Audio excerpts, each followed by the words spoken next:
no matter what, because the hotel fountain might have something in it. And oh, yes, I have. Hey everyone, John here from the Cast and Spirit podcast, and today we have back on the show Steve Wozniak, who's going to dive deep into his unplanned and planned travel kits he takes with him so that he can always catch fish whenever the duty calls. All right, here's Steve's recommendations for the gear you need to carry around whenever you travel. There are really two questions here. It's kind of a planned and unplanned trip. Okay, unplanned, like I am going to Virginia in day after tomorrow. There's almost no possible way I will get fishing on that trip.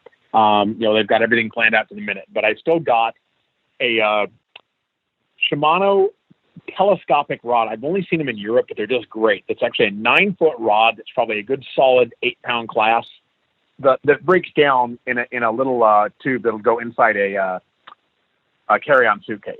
Because, if I'm doing these business trips, I'm not checking bags if I can avoid it. So that, and then you would just get, maybe 6 and 8 pound leader, because, I'll have like a Stratic 1000 with 6 or 8 pound braid. An assortment of hooks from like a 16 up to about, a 2, which I'll have in one baggie, some egg sinkers, swivels, anything you need to make a rig, some floats.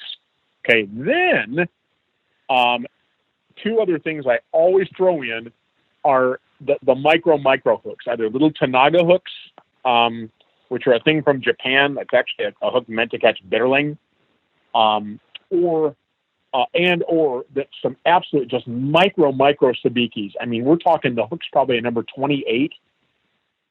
And then some kind of gulp bait, like gulp night crawlers, gulp maggots are great. But anything that'll just put a little color and smell in the water.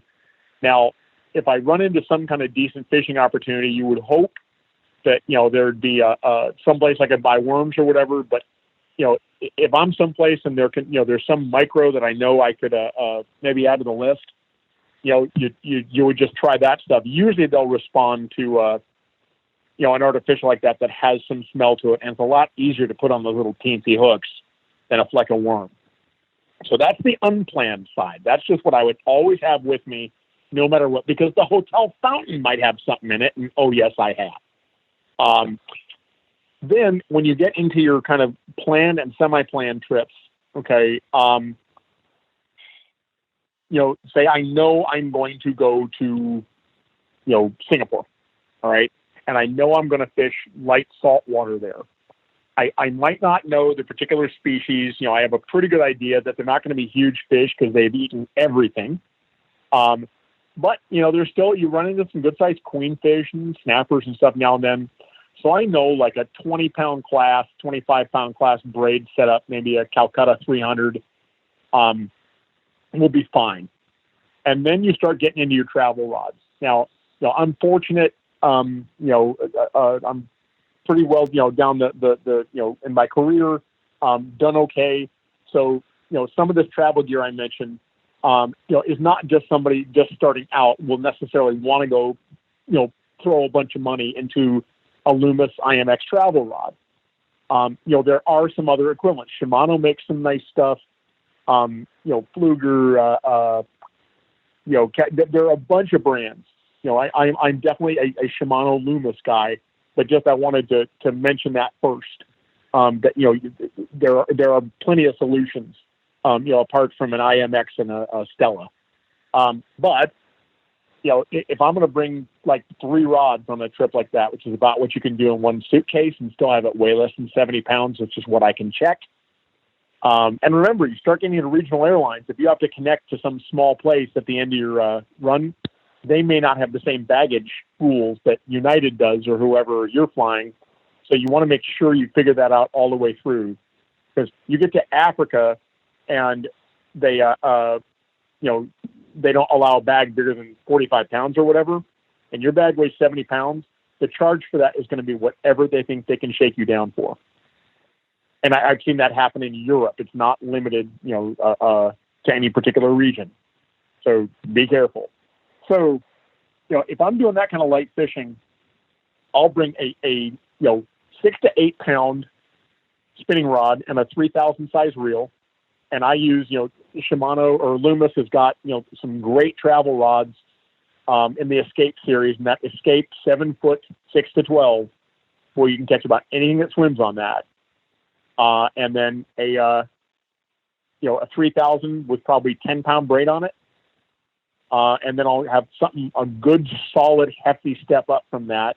Like they make one fairly beefy spinning travel rod that's like, they call it 15 to 30, but it's like a 17-pound class rod, so like a 4,000 or 5,000 on it, and like 20 or 30-pound braid.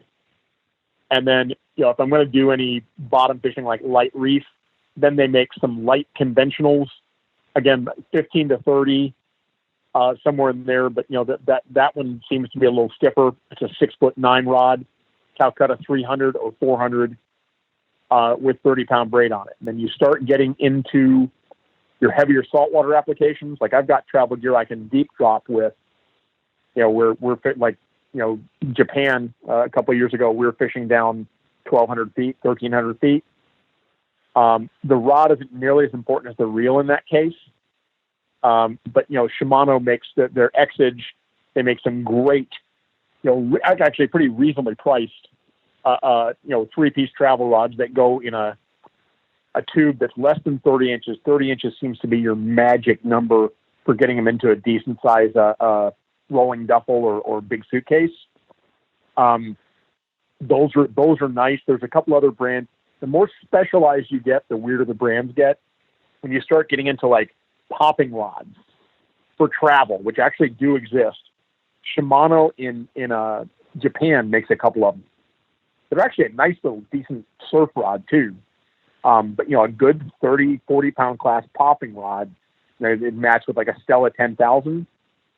And Fox, I'm ordinarily not a huge fan of Fox. Their travel stuff is not, I think the Loomis stuff's better, but Fox makes some super heavy, like high-speed jigging, short popping rods that you can winch up a tank on. I mean, they're just super darn heavy. And at a certain stage with something like a dogtooth tuna, all you're worried about is super heavy. They're just that vicious of a beast. So, you get into that, and I'd say one of the biggest things to remember when you're heading overseas, like that big trip to Australia, they're going to have, if someplace is relatively civilized like Australia, the tackle store is going to have normal hooks. They're going to have, 1/0 live bait hooks. And they're going to have, some assorted weights, and they're going to have decent swivels. But they're not going to have, if you're a serious species hunter, they're not going to have all the tiny little hooks. They might have some, fairly small sabikis. But when you're looking at like the itsy bitsy Tanaga type stuff, no one will have that. And they will look at you like you're crazy and stupid if you ask about something like that. So I actually like the Tanaga, the really teensy stuff and the little teeny split shots and stuff, I will put in my briefcase and fly those with me, because even if they lose my bag, I can always fake my way through getting some reasonable fishing equipment someplace. It's finding that tackle that I'd have a problem with. So that's the 5-minute primer on travel stuff. All right, that does it for this episode of the podcast. I'll definitely put all of Steve's recommendations for gear in the show notes on the website at castandsphere.com.